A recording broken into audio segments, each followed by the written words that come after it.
le temps passe, on arrive au 9e. Et bien évaluer le coût de revient et la rentabilité. Dans le coût de revient, vous avez votre prix d'achat, c'est le prix net vendeur. Les frais de notaire, les frais de l'agence, les frais d'hypothèque, en tout cas les frais bancaires.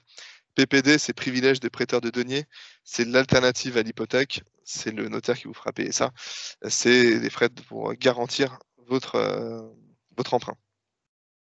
Les frais de travaux et les frais des meubles, le cas échéant. Voilà.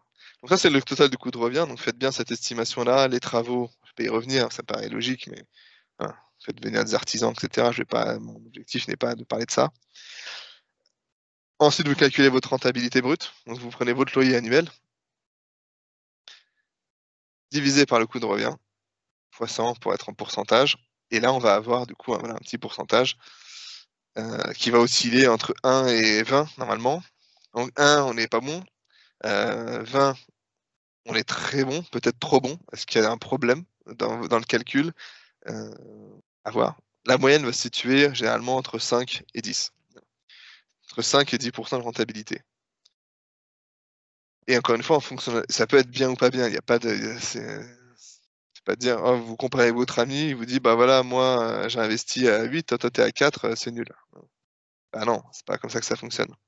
Voilà. Ça dépend où. Parce que moins, en théorie, hein, moins on a de rentabilité, plus on a de plus-value.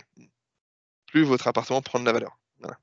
Donc être à 10, alors par contre dans 2 villes, dans 2 quartiers ou dans le même immeuble, être voilà, là où vous pouvez comparer. Par contre, comparer ce qui est comparable, voilà. Si on est dans le même immeuble, on compare les rentabilités, pourquoi pas. Si on est dans 2 quartiers différents, dans 2 villes différentes, c'est même pas la peine, voilà. Puisque si on me dit: «J'ai investi à 6 % à Lyon», je dis: «Bravo». Si on me dit: «J'ai investi à» allez, excusez-moi encore pour s'il y a des Stéphanois parmi nous, mais j'ai investi à 7 % à Saint-Étienne, je dis: «Bravo, mais peut mieux faire». Voilà. Pas terrible, je vais pas m'extasier autant, c'est normal, voilà. Par contre, investir à 6-7 % à Lyon, aujourd'hui, c'est top. Voilà. Encore une fois, ça dépend des quartiers. Si on investit dans le 2e ou aux États-Unis, au quartier des États-Unis, où voilà, c'est pas pareil.